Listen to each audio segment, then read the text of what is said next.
"Sir, this area is for authorized personnel only. Are you lost?" The security guard's voice was sharp, laced with an arrogant impatience that cut through the festive noise of the airshow. Kenneth Hall, 83 years old, did not turn his head. His gaze remained fixed on the sky, where an A10 Thunderbolt was taxiing on the distant runway. Its twin engines whined, a familiar song from a lifetime ago. He stood with a quiet stillness, his hands clasped behind a slightly stooped back, his worn tweed jacket a stark contrast to the sea of brightly colored polo shirts and VIP lanyards around him. The guard, a young man named Mark, whose uniform was just a little too crisp, exchanged a smug look with his colleague. "Hello? Earth to Grandpa," I said. "You need to move." Mark stepped closer, deliberately invading Kenneth's personal space. He was close enough now to see the fine lines etched around the old man's eyes, the faint scar that traced his jawline. He also saw the small tarnished pin on Kenneth's lapel. It was a crude winged shape, barely recognizable. "Look, I don't have time for this. Show me your VIP pass or I'm escorting you out of this pavilion." The threat was clear, the condescension thick in the afternoon heat. Kenneth finally turned, his eyes the color of a faded summer sky. Meeting the guards, he didn't speak. He simply held the young man's gaze, his expression unreadable, his calm a silent rebuke to the guards' escalating aggression. The standoff had begun, a small island of tension in the middle of a cheering crowd, under the watchful eyes of machines built for war. The guard Mark puffed out his chest, emboldened by Kenneth's silence. He saw it not as dignity, but as weakness, the confused obstinance of old age. "All right, that's it," he said, his voice rising in volume, attracting the attention of several onlookers who were sipping overpriced lemonade in the shade of the VIP tent. "You're causing a scene. I need you to come with me right now." His colleague, a lankier man named Dave, moved to flank Kenneth, creating a two-man wall of uniformed authority. A small bubble of silence formed around them as nearby conversations tapered off, replaced by curious and concerned stares. People began to turn, their phones slowly rising to capture the unfolding drama. "I'm not causing a scene," Kenneth said, his voice raspy but steady. It held no tremor of fear or anger. It was a simple statement of fact. "I'm just watching the planes." "You're in a restricted area without a pass," Mark countered, his voice dripping with condescension. "That makes you a security risk. For all I know, you could be disoriented. Now are you going to cooperate or do I have to make you?" He gestured vaguely with his hand, a clumsy attempt at intimidation. A woman in the small but growing crowd spoke up. "He's just an old man. Leave him alone." Mark shot her a withering glare. "Ma'am, I'm handling a security situation. Please stay back." He turned his attention back to Kenneth, his frustration mounting. This wasn't going the way he'd planned. The old man wasn't cowering. He wasn't even responding with the angry indignation Mark was used to. He was just there, a calm, immovable object. "Let me see some identification." Now, the demand was a bark. Slowly, deliberately, Kenneth reached into the inside pocket of his tweed jacket. The movement was measured, careful. He pulled out a worn leather wallet, its seams frayed from decades of use. As he opened it, Mark's eyes fell again on the tarnished pin on his lapel. "What is that thing, anyway?" Mark sneered, pointing a finger at it. "Did you win that at the county fair?" As Kenneth's fingers brushed against the worn leather of his wallet, the guard's mocking question about the pin on his lapel seemed to hang in the air, charged and heavy. The glint of the sun off the cheap security badge, the smell of popcorn and jet fuel, the distant voice of the airshow announcer. It all faded into a dull roar. For a fraction of a second, the world shifted. It was no longer a sun-drenched airfield in America. It was a dust-choked valley, somewhere hot and foreign, and a lifetime away. The pin wasn't a pin. It was a piece of shrapnel, hammered and bent into the shape of a wing by a young engineer, a boy from Ohio who loved to sketch. He had given it to a younger Kenneth, then a captain, on the morning of their final mission. "For luck, sir," the boy had said, his grin wide under a layer of grime. "So you can fly through anything." The memory was sharp, a flash of sound and color against the gray canvas of the past, the percussive thud of helicopter blades chopping the air, the taste of grit on his teeth, the weight of the makeshift wing in his palm. It was the last time he had seen the boy smile. The pin wasn't a prize, it was a promise, a piece of a soul he had carried with him for 50 years. He blinked, and the dusty valley receded. He was back in the VIP tent, the guard's sneering face just inches from his own. But the calmness in Kenneth's eyes had been replaced by something else, a deep, immeasurable sorrow that the young guard was too blind to see. Standing near the edge of the now rapt crowd was a man in his late 40s named David.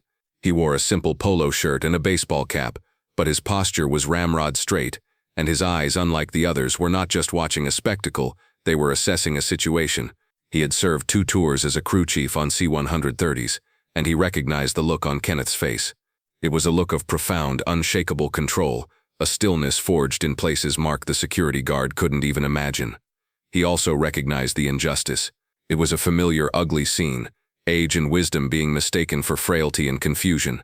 When Mark demanded Kenneth's identification, David pushed slightly closer. He heard the old man's name as he reluctantly handed over his driver's license. Kenneth Hall, Mark read aloud, his voice dripping with mock formality. Well, Mr. Hall, your address is on the other side of the state. You're a long way from home. Maybe you should be heading back. The name struck David like a lightning bolt. Kenneth Hall. It couldn't be. He'd heard that name before, spoken in hushed, reverent tones in hangars and NCO clubs. It was a name out of legend, a ghost from the Air Force's golden age of grit and guts. It seemed impossible that the man in the tweed jacket, the man being harassed by a mall cop wannabe, could be the Kenneth Hall. But the face, the age, the quiet dignity, it all fit. A cold fury rose in David's chest. He knew he couldn't intervene directly. It would only escalate the situation and add to Kenneth's humiliation. He needed to make a different kind of call. Slipping back through the crowd, he pulled out his phone, his thumb flying across the screen. He had a number he rarely used, a direct line to the Airbase's public affairs office, a contact he'd kept from his service days. The phone rang twice before a crisp voice answered. Colonel Evans' office. This is David Reed, he said, keeping his voice low and urgent. I need to speak with the colonel. It's an emergency concerning a distinguished guest at the air show. The colonel is busy preparing for the A10 demonstration, sir. Can I take a message? The aide replied, her tone professionally dismissive. Listen to me, David insisted, the fury now sharpening his words. There is a man here, in the main VIP pavilion, being harassed by your civilian security. They're about to throw him out. His name is Kenneth Hall. There was a pause on the other end of the line. For a moment, David thought he'd been disconnected. Then the aide's voice came back, all traces of dismissal gone, replaced by a sudden sharp intake of breath. Say that name again, please. Hall. Kenneth Hall. Another pause, this one filled with the frantic clicking of a keyboard. Oh my God, the aide whispered, no longer speaking in her professional capacity. He's actually here? On the grounds? He is, David confirmed, his eyes darting back to the scene where Mark was now trying to take Kenneth by the arm. And if you don't get someone down here in the next 2 minutes, you're going to have an incident that will make international news. I'm patching you through to the base commander's comms right now, the aide said, her voice now a whirlwind of efficiency and panic. Stay on the line. David watched as Kenneth gently but firmly pulled his arm away from the guard's grasp. The cavalry was on its way. He just hoped it would get there in time. The call patched through to a frantic, noise-filled command tent located just off the main runway. Colonel Matthews, the base commander, a man whose entire life was a carefully orchestrated symphony of schedules and checklists, was in the middle of a pre-flight briefing with the A10 demonstration pilot. An aide, a young lieutenant with wide, panicked eyes, held a field phone out to him. Sir, you have to take this. It's about a guest. Matthews shot him an annoyed look. I'm busy. Handle it. Sir, you don't understand, the lieutenant insisted, his voice cracking slightly. The guest's name is Kenneth Hall. The colonel froze, his hand hovering over the flight path map. The name seemed to suck the air out of the tent. The chatter from the pilots and crew chiefs died instantly. Every eye turned to the commander. He snatched the phone from the lieutenant's hand. Matthews here. He listened for a few seconds, his face transforming from annoyance to disbelief, then to sheer unadulterated horror. Where? He barked into the receiver. Are you kidding me? He listened again, his knuckles turning white as he gripped the phone. He turned to the A10 pilot, a Top Gun with a swagger and a call sign of Warthog 1. Major, hold the flight, hold everything. He then turned to the lieutenant. Get me a full command escort, 4 vehicles, military police lead and trail. I want every senior officer not strapped into a cockpit at the main VIP pavilion in 90 seconds. Go. The lieutenant, galvanized by the explosive command, sprinted out of the tent. Colonel Matthews spoke into the phone again, his voice now low and dangerous. Keep your eyes on him. Do not let him out of your sight. And for God's sake, do not let those security guards touch him. He slammed the phone down and looked around the now silent tent. Does anyone here have any idea? He said, his voice a strained whisper. The living legend those rent-a-cops are messing with. No one answered. They didn't have to. The panic on their commander's face was answer enough. They were witnessing the activation of a protocol they never thought they would see, a response reserved for the highest echelons of military royalty. The gears of the entire airbase were grinding to a halt, all for one old man in a tweed jacket. Back at the pavilion, Mark's patience had finally evaporated.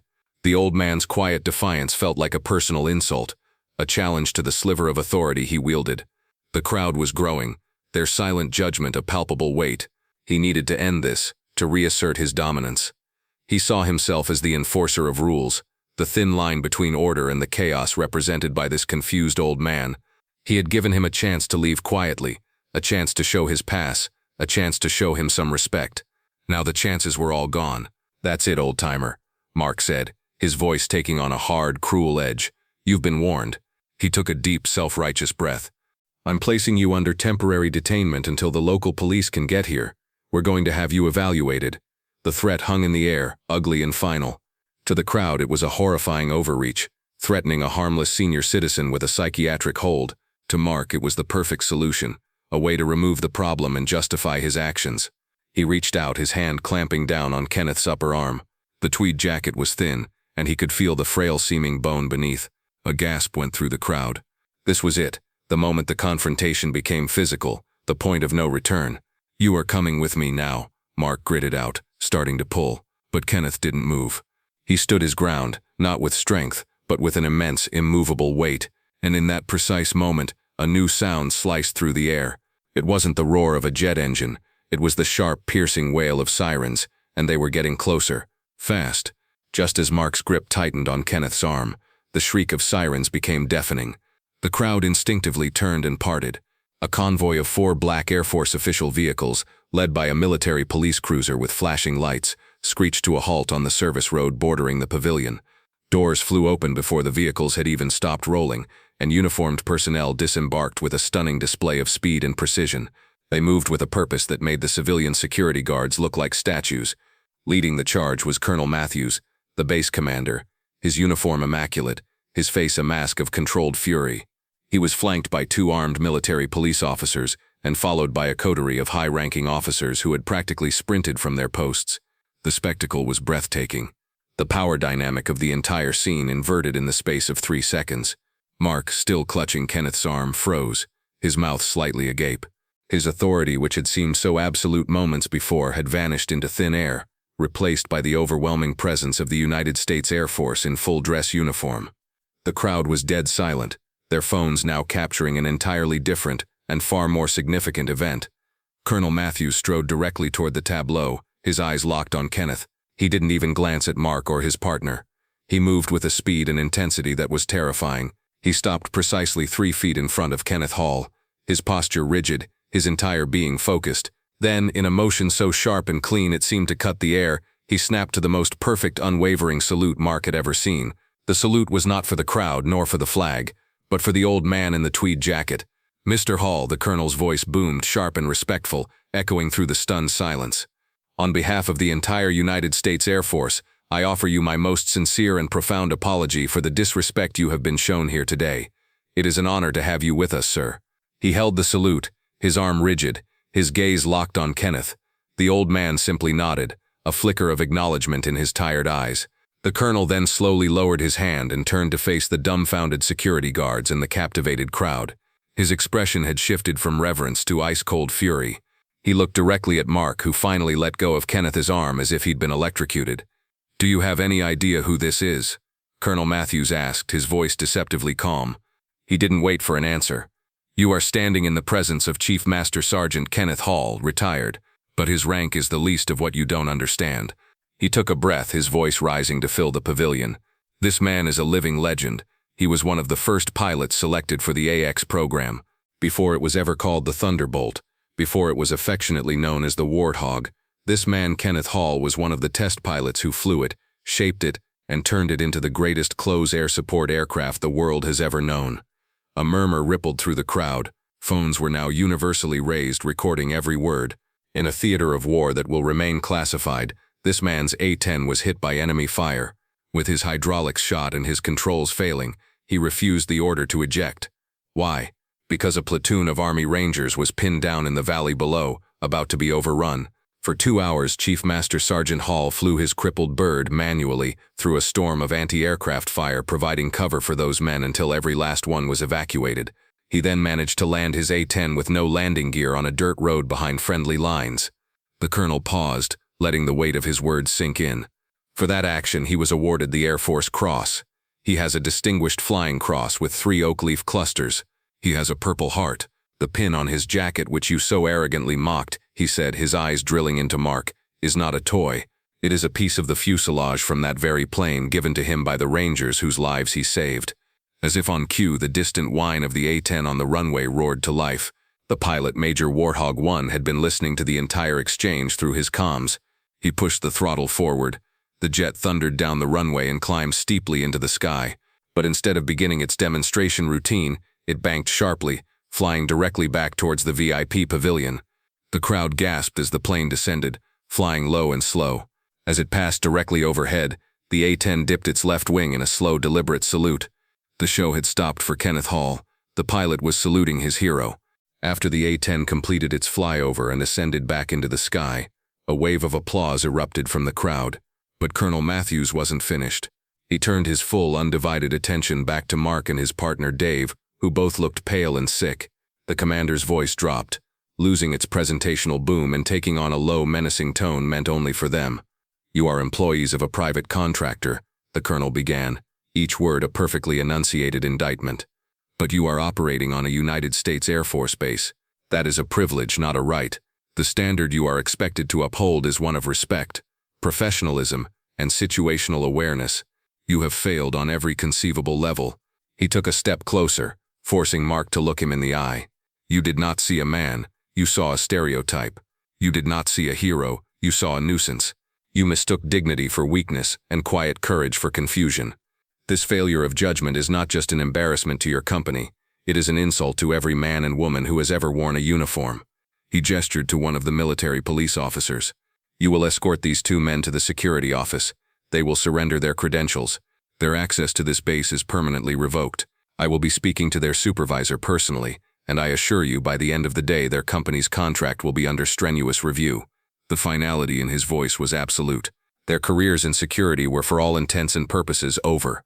As the MPs began to lead the humiliated guards away, Kenneth took a small step forward. "Colonel," he said, his voice quiet but clear. The commander immediately turned, his expression softening. Kenneth looked at Mark, not with anger or triumph, but with a profound sadness. "Son," he said, his voice raspy, "the uniform you wear doesn't give you respect. It's a responsibility to earn it. Look at the person. Not their clothes, not their age, just the person." He paused, his gaze becoming distant for just a moment. "Everyone is fighting a battle you know nothing about. All you have to do is be kind." The simple wisdom, delivered with such grace in the heart of his own vindication, silenced everyone once more. As Kenneth offered his quiet lesson to the young guard, the world flickered again, just for a moment. He wasn't looking at the pale, frightened face of Mark, but at the grime-streaked face of a young soldier dying in his arms in a muddy trench. The soldier, a boy who couldn't have been more than 19, had pressed a small, crudely carved wooden bird into his hand. "Tell them I wasn't scared," the boy had whispered. In that moment, Kenneth learned the true weight of a person's final story, the sacred duty of carrying a memory. The pin on his jacket was not just for the friend who had made it, but for all the faces and stories he carried. It was a reminder that every soul is a universe of untold tales, deserving of reverence and respect.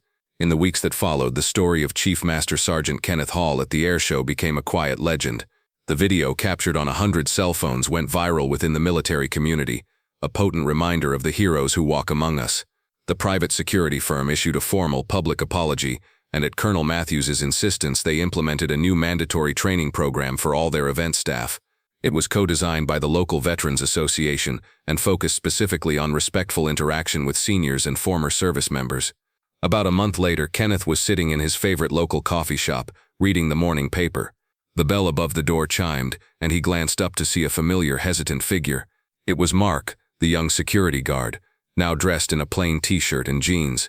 He looked younger without the uniform, and profoundly humbled. He walked over to Kenneth's table, clutching a coffee cup like a lifeline. "Mr. Hall?" he asked, his voice barely a whisper. Kenneth folded his paper and looked up at him. "Yes, sir. I just wanted to say, I'm sorry," Mark stammered, his eyes fixed on the floor. "What I did was inexcusable. There's no excuse for it. Your words, what you said to me, they stuck with me. I'm trying to be better." He finally looked up and Kenneth could see the genuine remorse in his eyes. He had lost his job, his pride, but he had perhaps found something more important. Kenneth looked at the young man for a long moment, then slowly extended his hand across the table. "That's all anyone can ask," he said simply. Mark took his hand, his grip firm, a silent contract of forgiveness passing between them. It was a quiet end to a loud story, a moment of grace that would never be filmed or go viral, but was, perhaps, the most important part of the entire affair.